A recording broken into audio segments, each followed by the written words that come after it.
Entonces estamos ahorita levantando para que... Sí.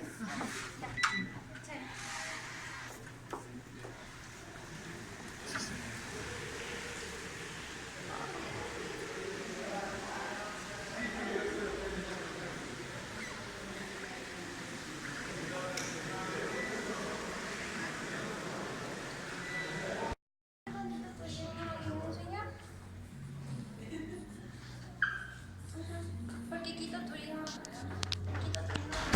en Rumania para que ellos traigan su fotografía y ellos nos van a incluir en su descripción.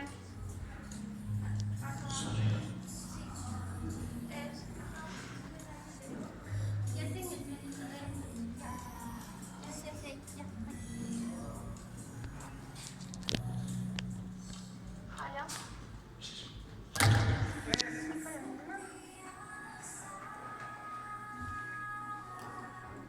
¿Cómo están?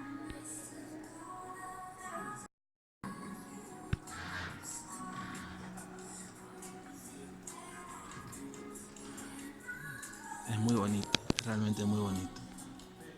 Claro, déjenme verle la pierna, no sé si me pueden hacer unas cuerdas, porque estamos en el proceso mejor no quieren venir para el jueves 4, que vamos a hacer un evento por el centenario de Pablo Benzimín. Y ahí va a grabar bastante, vamos a crear el espacio, va a venir.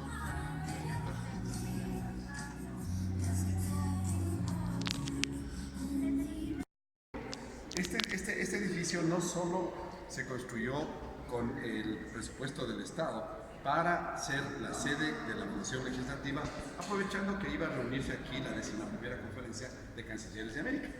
Entonces, aprovechando que venía esa convocatoria, se decidió también darle por fin una sede a la Comisión Legislativa. Que no la tenía antes. No tenía. Lo que pasa es que la relación política entre el Ejecutivo y el Legislativo, el Ecuador tiene la estructura, o tenía la estructura de Montesquieu, de los 3 poderes del Estado. Y de hecho, más allá del discurso de la unidad nacional y de todo, siempre hubo pugna, porque el ecuatoriano promedio lo que acostumbra es ser justo, supuestamente en las votaciones, democrático, pero no es políticamente correcto. Vota por un candidato de un partido, de una ideología para presidente, y por sus opositores para legisladores. Para que dé un contrapeso. Y sucede que no hay contrapeso, es una batalla campal. Claro. Tú conoces que aquí hubo asesinatos, aquí hubo muertos. ¿Aquí quién? A balazos. ¿Aquí quiénes murieron, por ejemplo? Aquí, por ejemplo, el guardaespaldas de Arejoes Bocarán, que le disparó el diputado Julio Ayala Serra en la puerta de entrada, por la garita por donde entraron ustedes. Ahí le disparó. La violencia aquí, es decir, inclusive para conseguir oficinas, por ejemplo, era una batalla campal cuando eran las oficinas. Cuando llega el general Juan Vargas Pasos en 1994, era una batalla campal por las mejores oficinas que estaban en distintos pisos, fundamentalmente en los pisos a partir del segundo. Él ordena a los comandos de Tauranga, famosos, cuatro de ellos, armados, salieron a dormir en el piso cuidando las oficinas que iban a ser partidas.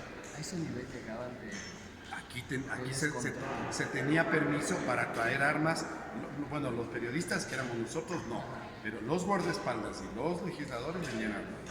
De hecho, hay escenas de un incidente. En el YouTube puedes encontrarte un reportaje de Robinson Robles, en donde el expresidente de la República y diputado Otto Rosemena Gómez le dispara en la curul donde estuvieron parados ustedes, en los 2 primeros curules, le dispara dentro del pleno al médico Pablo Dávalos Dino por una disputa sobre el seguro social, alguna cosa en ese sentido, en octubre de 1980, recién comenzadita la democracia, recién saliendo de la dictadura militar. Sí, de hecho, estamos preparándonos porque vamos a celebrar este 10 de agosto, en un mes más, y es el hecho de tratar contigo también, el 40 años de lo que los militares pomposamente llamaron el retorno a la democracia. Así ha quedado registrado en la historia. Lo que pasa es que le llamaron pomposamente, pero nosotros que éramos dirigentes juveniles, de hecho, yo era dirigente estudiantil. ¿Su nombre cuál es, amigo? Disculpe.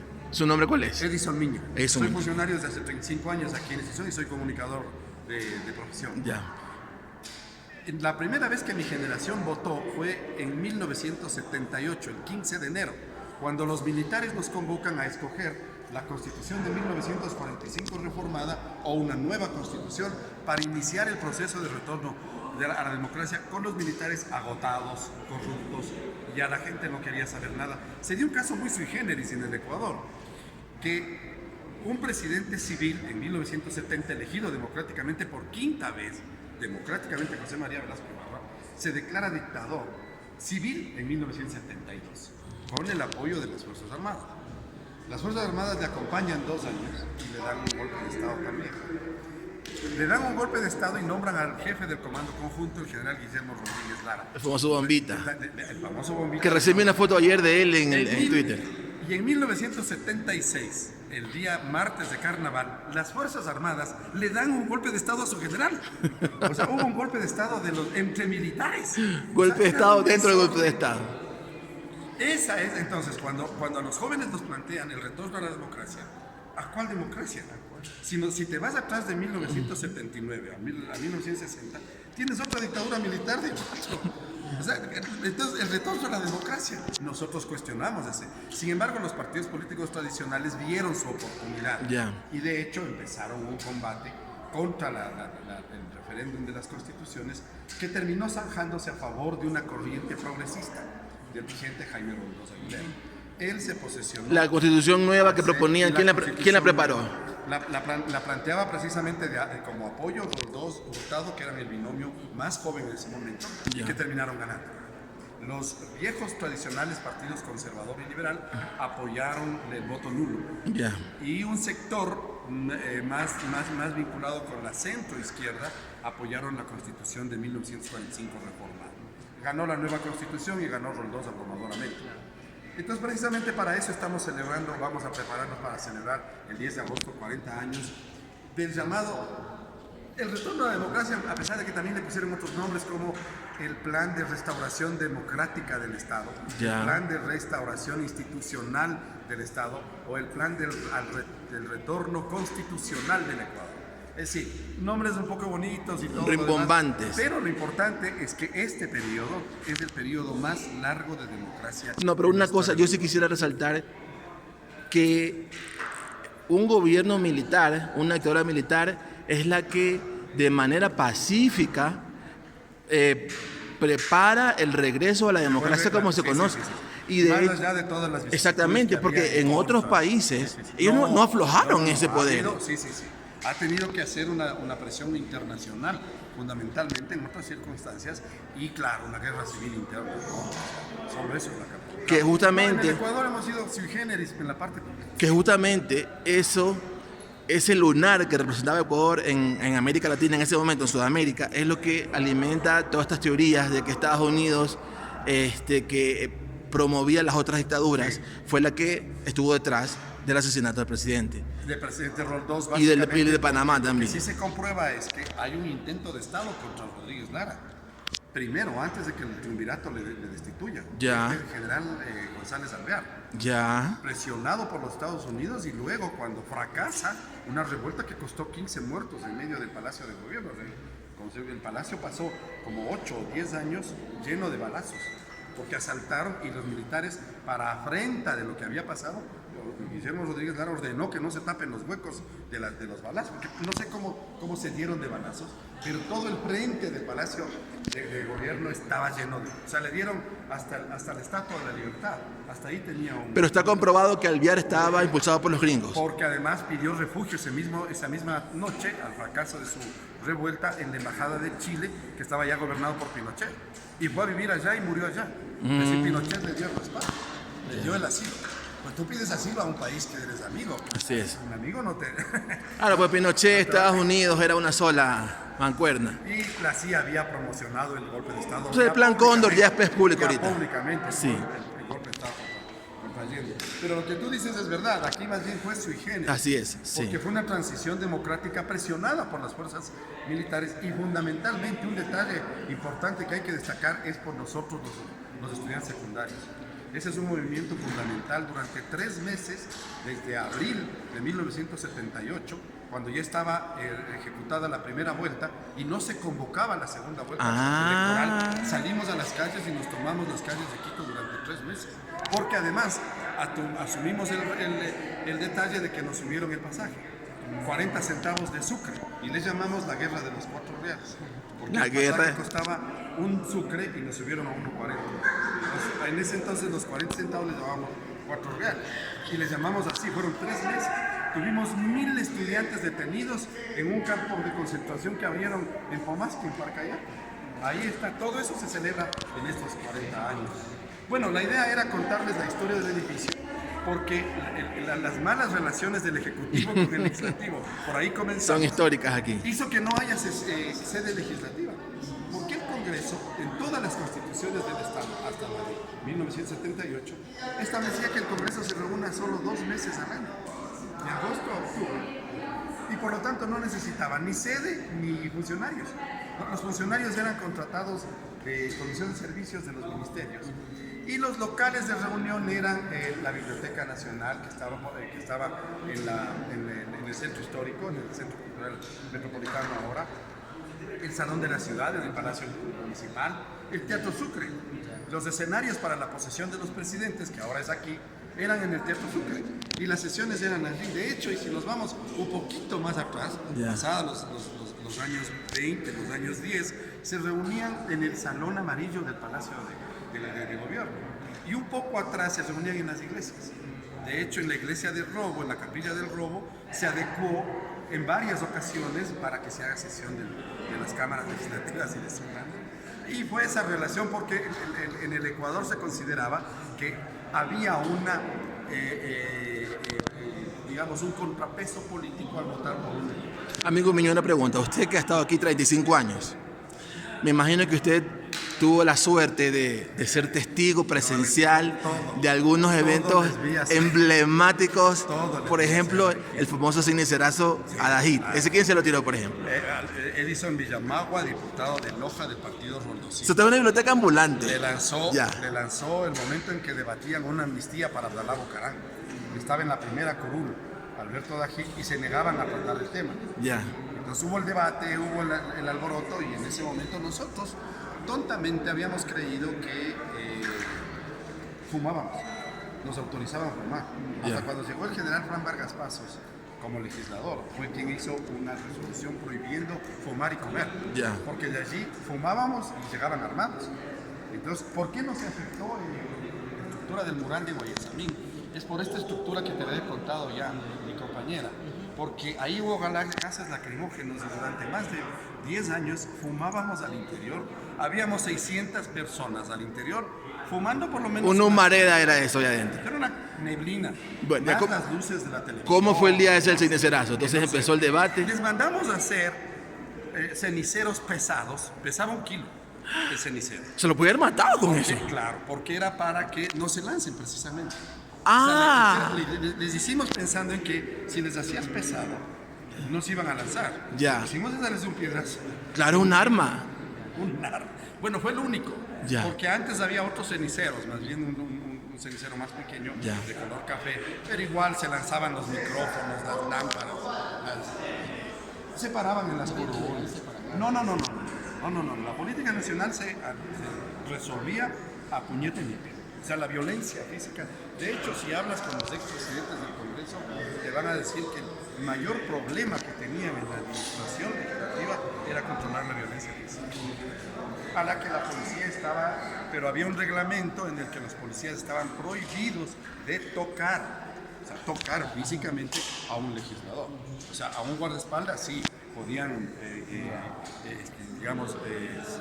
inmovilizarlo, pero a un legislador. Bueno, entonces ese día empezó el debate, la gente se oponía a esta ley para el Lo que pasa es que siempre en la parte legislativa es que tú llegas a un acuerdo y luego los que acordaron no cumplen con su acuerdo. Los que les iban a votar por la amnistía, esa mañana se pronunciaron. Ya. Sí. Y pagó los platos rotos de Dají. Siempre. Sí. Y bueno, y Dají desde un principio siempre estuvo opuesto a la amnistía. Ok. Y el otro famoso incidente, creo que es el más famoso, el protagonizado por el bigotón Nebot, el ven para mearte insecto. ¿Usted también estaba aquí? Sí. Ahí Jaime se sentaba en el lado derecho y los socialistas se sentaban en el lado izquierdo. Entonces, como ya había enfrentamientos, el acceso por aquí, por el medio, estaba cerrado. Ya. Entonces, los socialistas ingresan a la sesión por este pasillo, hacia el lado de allá. ¿Cuál era el contexto? ¿Qué es lo que se estaba debatiendo? Jaime viéndoles se pasa por...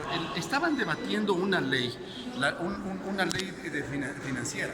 Ya. Estaban debatiendo una ley financiera en donde se iban a eliminar impuestos. Ya. Y los socialistas estaban opuestos a la propuesta. Entonces... Qué raro, ¿no? Que los socialistas estén opuestos a la eliminación de No, impuestos. lo que pasa es que antes habían impuestos que grababan, por ejemplo, no había el impuesto al base para el impuesto a la renta. Ya. Entonces el impuesto a la renta era solo para los que generaban utilidades. Ya. Entonces lo que se estaba haciendo es... No había la base imponible que se llama ahora. Exacto. Y Ya. entonces lo que se estaba es eliminando a los más altos. O sea, Ah. eliminando el impuesto para los Ya, más ya, utilidades ya. Ya declaradas. comprendo por qué saltaron a socialistas. Es que la estrategia de la política es jugar, Sí, jugar sí, con sí. eso. Para El que- tema de las percepciones, ¿no? Exacto, Ya, bueno. exacto. Entonces terminas un poco vos, ¿y por qué se oponen Ya. a la eliminación de impuestos? Es porque le estaban eliminando los impuestos a los más altos. Ya. Porque no había base. A los más pudientes. Exacto. Ok. Entonces allí es bueno, pero eso no es Bueno. un solo caso. Llegó el día, estaba ahí Jaimito del lado de acá. Y ahí se enfrentan, Jaime no puede salir por el pasillo, encontrarles acá y se va por medio del salón. Lo que pasa es que los periodistas no trabajábamos aquí, trabajábamos adentro, Ya. con luces y todo. De hecho, nos sentábamos delante del mural de Guayasamín. Ya. Wow. Y entonces el error de Jaime es llegar delante de 40 cámaras y grabadores. Ya. Porque si eso lo hace alejado, cuando estábamos en el salón, casi no habría sido perceptible la grabación. Es como que en ese momento estuviera alguien gritando al interior del salón. Casi no se ve. O sea, no le va a... ¿A quién es que le gritaba? Víctor Granda. Víctor Granda. Y del otro lado estaba defendiéndole Enrique Ayala, que es cuando se refiere y le dice, eres un socialista de pacotilla, de terno, de corbata de lazo, y con reloj de oro. ¿Por qué? Sí. Reloj de pulsera Sí, ese. sí, era no. Reloj de cadena, reloj de cadena. Reloj de cadena. Ya, sí, ya. sí. Enrique era muy detallista y fumaba en pipa. Era socialista. Casi siempre el Partido Socialista tomó como iconografía venir con corbata roja. Entonces, a Ya. todas las sesiones se ponían sus ternos, pero todos tenían corbata roja. Ya. Entonces, a eso es a lo que se refiere. Que la imagen era la de los socialistas, pero no la de la minoría. Sí, básicamente. Bueno, la idea es contarte porque también hay un proceso de construcción del edificio como parte de la estructura del eje arquitectónico de Quito. Porque si podemos salirnos un momentito, Claro, van a ver claro. ustedes que al construir este edificio, vámonos, el barrio que está hacia la parte de arriba, Ajá. que era el barrio tradicional del Dorado, y entonces esta era la cumbre de una colina pequeñita que además hace caída de aguas. Entonces realmente aquí comienza el centro histórico, o sea, aquí comienza. Entonces se le construye en este eje siguiendo el eje de este a oeste, Ya. por lo tanto rompe el eje longitudinal de Quito. Entonces, cuando construyes esta mole de 7 pisos y de semejante tamaño, en una ciudad que tenía construcciones más bien pequeñas, el barrio de los ricos, hacia los años 60, y los grandes edificios, el primero termina siendo el Benalcázar-Mir, pero ya en los años 70, pues ya tardío. Entonces, realmente esto viene a ser. Y como Quito, tú tenías que atravesar Quito del centro al norte para pasar al estadio, a la Plaza de Toros, a los centros comerciales que empezaban a construirse en 1970, se construye el centro comercial en el Quito, que es el primero. Para 1950 ya hay el Estadio Olímpico. Y para 1960, justo con este edificio y con la plata del Estado, se construye la Plaza de Toros. Lo que no he llegado a determinar es que el alcalde de Quito le traslada a propiedad privada porque ahora se vende como propiedad privada la Plaza de Toros, pero es dinero del Estado. Para la remodelación que estábamos haciendo de Quito, para la reunión esta que no se dio, la de los cancilleres de América. Se construye este edificio, ese edificio blanco que se llama la Caja del Seguro, que está en el Ejido y que es hermano de este, y la residencia universitaria de la Universidad Central, que es también un edificio de los más altos que hay en la colina de la Universidad Central. Todos esos edificios más, la remodelación del Palacio de Gobierno, la remodelación del Palacio de Najas, que es la Cancillería, el edificio de la Cancillería, la construcción de un hotel de lujo, se dice en el decreto, que es el Hotel Quito en la colina de Guápulo, Que ahora hay una controversia con eso. Todo eso porque esa es propiedad del Estado. Ya. Pero al ser mal administrado, pasó como propiedad del IES. Ya. Entiendo que están por venderle o ya alguna concesión a la empresa privada, porque siempre fue del IES, se Ya. construyó con el dinero del Estado. Esos fueron los iniciales trabajos que se hizo al darle sede a la función. En una decisión política que más bien tenía que ver, vámonos un momentito aquí antes que nos mate el sol del solsticio estamos en las fiestas del Inti-Raymi, ¿no? Sí. En estos momentos en las comunidades indígenas están zapateando. Se zapatea todo el día. Es una manera de... Sí, y hace la babura, ¿no? Entonces se pide al maestro Luis Mideros que construya e instale este monumental mural en piedra, dividido en dos áreas, la isla que tiene cada una 50 metros de largo por 6 metros de alto. Él describe aquí la historia de la patria, hace una descripción que la utilizamos con nuestros guías para que puedan explicar a las personas, pero lo fundamental que quiero que vean es que la estructura está unido por piezas. Ajá, Todas sí. las figuras tienen unión. Son 550 piezas de 1 metro de alto más o menos, en piedra, que el maestro trabajó aquí con 25 hombres que trajo de la provincia de Imbabura. ¿Cómo se llama el maestro? Luis Mideros. Luis Mideros. Hermano del pintor Víctor Mideros, uno de los más famosos. Sí, sí, muy famoso. Plásticos que ha tenido el Ecuador. Y el sacerdote también, que creo que se dedicaba a la música, alguna cosa, que eran dueños de una hacienda. Y ellos son los que le dan la estructura de artesanía a la parroquia de San Antonio de Ibarra, que es donde queda ya la tradición.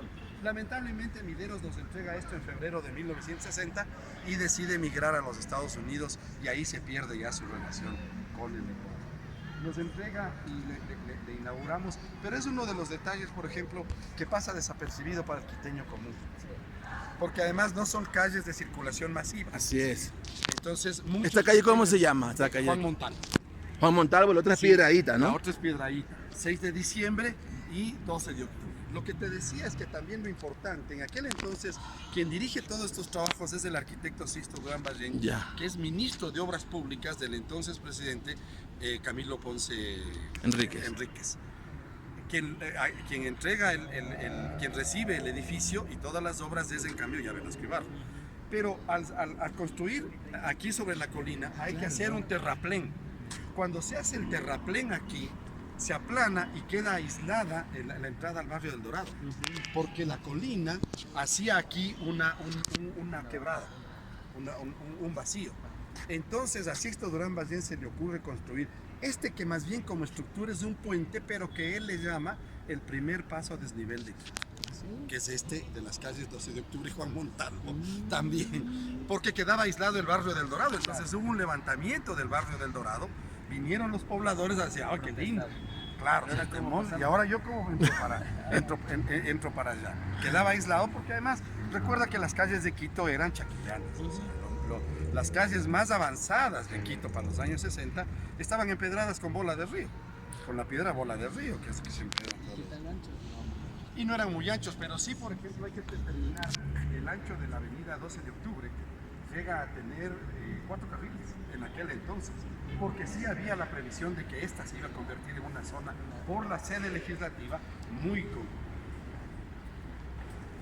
De hecho, las otras calles como la Piedradita o las de acá, por ejemplo, son muy cortitas, no son muy angostas, entonces evidentemente ya no. Bueno, la idea era contarles a ustedes este detalle, ¿no? O sea, para que conozcas todo el proceso que se hace con nuestros guías, que se integran, el de descripción de los murales. Más allá de la parte que es quizás la más interesante, las anécdotas políticas. Y además somos únicos. Yo no sé si el municipio pueda contar tantas anécdotas como se merece. Usted ya escribió su libro Sí, sobre todas esas anécdotas. Sí. Ya. Y de hecho estoy preparando este rato un texto para el 10 de agosto para comenzar una serie de publicaciones con este. No tendrá que un ejemplar a la mano que me facilite, ¿no? No, verás, lo que pasa es que aquí se hace políticamente el tema y la administración anterior hizo y están rehaciendo para este año con el nuevo presidente. Entonces tendremos luego, les haremos llegar los libros. Pero por lo menos en digital están en nuestras páginas web. Ah, ya. Los textos en digital están. Eso sí se puede, las versiones anteriores. Pero contienen toda la historia y las anécdotas de... Fundamentalmente la de los murales. Ya. La de las anécdotas está por partecitas. Ya, muy bien. Son más bien épocas. ¿Eso dónde lo consigo? En la misma web. En la web de la Asamblea Nacional. Una empresa pública no podemos vender.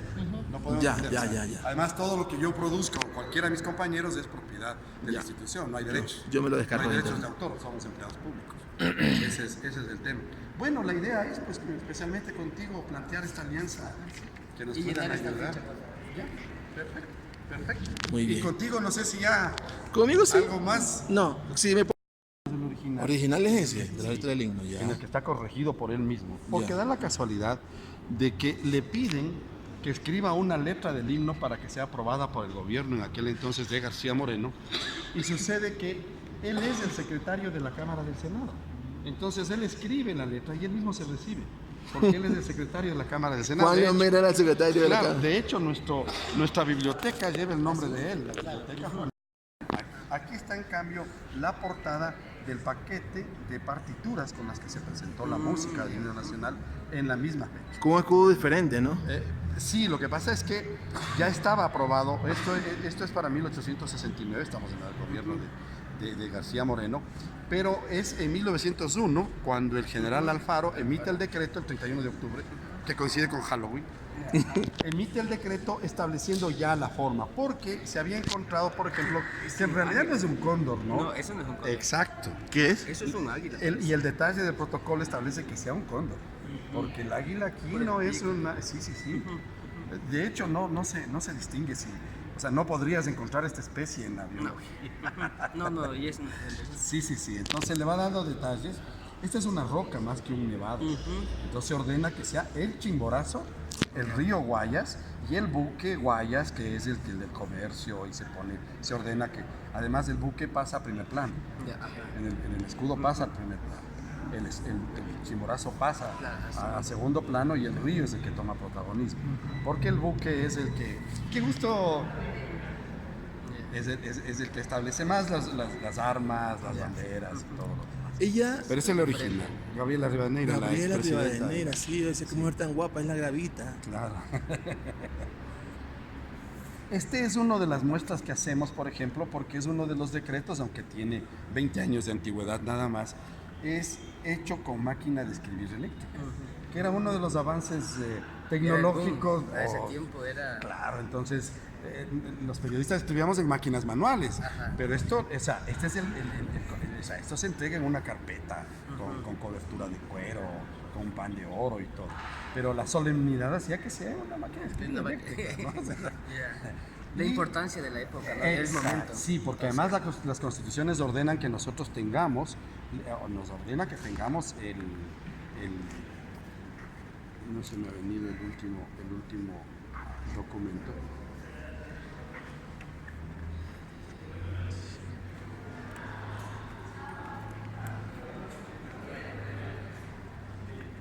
Y este es uno de los más antiguos, no es de los más antiguos, pero el original está aquí.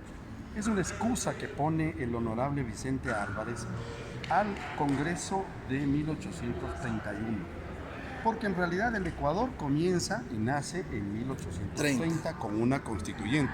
Así es. Que ordena que se instale, el primer Congreso del Ecuador se instala el 10 de agosto de 1831, no ya en Quito. Entonces, realmente el primer Congreso es es 1831. Entonces, le quisimos detallar porque es una excusa que presenta y dice que por las enfermedades es Vicente Álvarez, pero el detalle es que es elegido, todavía Pasto nos pertenecía. Pasto es de nuestra... Es que en esa época todavía era Ecuador en Colombia. Mira, exacto. Aquí está el texto que ustedes están viendo aquí. Y de hecho está trasladado con las mismas... Hoy serían faltas de ortografía. Pero era el español de la época. Era el español de la época, claro. Sí, todavía era diferente. No se corregía. Entonces dice, por ejemplo, de la calificación que se ha hecho al nombramiento que la benemérita provincia de Pasto ha hecho en mi persona para representarle en el Congreso, me es doloroso pero inevitable poner en consideración del cuerpo las graves y continuas enfermedades que padezco, las que justamente motivaron la renuncia que hice de la representación de mi patria en el Congreso de Colombia y de la plaza de consejero de la República. Y como ellas, lejos de haberse mejorado, se me han agravado más, juzgo ser suficientes para que penetrada vuestra...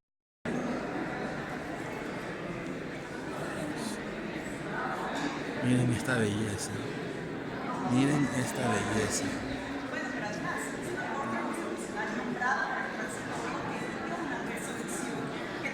Es tan hermosa.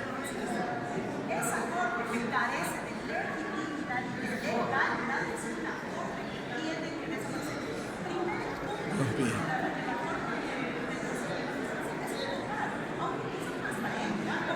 Me derrito, me derrito. Me derrito.